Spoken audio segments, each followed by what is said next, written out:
Hello friends, प्रकम creations and रेसिपीजच्या माझ्या चॅनलमध्ये तुमचं सगळ्यांचं खूप खूप मनापासून स्वागत आहे. आजच्या भागात आपण स्वादिष्ट असा चटपटीत ग्रीन चिकन मसाला बघणार आहोत. तर त्याची रेसिपी कशी करायची ते आता आपण बघूयात. किती सुंदर दिसतोय ना. मस्तपैकी गरमागरम भाकरीसोबत किंवा भातासोबत तुम्ही हे खाऊ शकता. वेगळ्या चवीचा असा मस्त मसाला आहे. त्यासाठी इथे वापरलेलं आहे सुकं खोबरं, कच्चंच घ्यायचं आहे आपल्याला. त्यानंतर कांदा आणि चवीनुसार आपण टोमॅटो घेणार आहोत. त्यानंतर तेल गरम करून घेतले.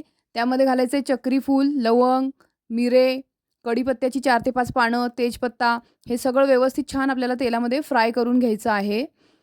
छान मसाले तेलामध्ये फ्राय झाल्यानंतर आपण जे कांदा, खोबरं आणि एखादा टोमॅटो घेऊन वाटण करून घेतलेलं आहे, ते मिक्स करून छान फ्राय करून घ्यायचं आहे. टोमॅटो आपण आपल्या आवडीनुसार घ्यायचा आहे. त्यामध्ये चवीनुसार मीठ घालायचं आहे. अर्धा चमचा हळद घातलेली आहे.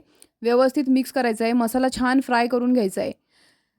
त्यानंतर आपण ह्याच्यात घालणार आहोत गरम मसाला. 1.5 चमचा इथे गरम मसाल्याचा वापर केलेला आहे. फ्रेंड्स, चॅनलवर नवीन असाल तर चॅनलला सबस्क्राईब करा. रेसिपी आवडत असेल तर लाईक करा, शेअर करा आणि कमेंट करायला मात्र विसरू नका. अर्धा किलो चिकन त्यात ॲड केलेलं आहे, स्वच्छ धुतलेलं. गरम आपण इथे लसूण, आलं, मिरची, त्यानंतर कोथिंबीर आणि पुदिना याचं हिरवं वाटण करून घेतलेलं आहे. ते आपल्याला त्यामध्ये मिक्स करून घ्यायचं आहे. पुदिन्याने याला खूपच सुंदर चव येते. अतिशय चवदार असा ग्रीन ग्रेव्ही तयार होते. त्यानंतर आपण हे छान व्यवस्थित मिक्स करून घेतलेलं आहे. गॅस बारीक करायचा आहे आणि झाकण ठेवून याला मस्तपैकी वाफ काढून घ्यायची आहे. ह्या मसाल्याच्या पाण्यामध्येच हे व्यवस्थित छान शिजतं. त्याच्यावरती मी थोडंसं पाणी घातलं आहे. आता हे 15 मिनटं वाफवून मस्तपैकी आपलं चिकन तयार आहे.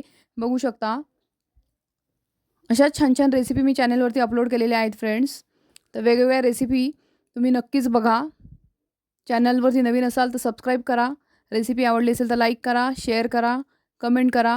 भेटूया पुढच्या भागामध्ये.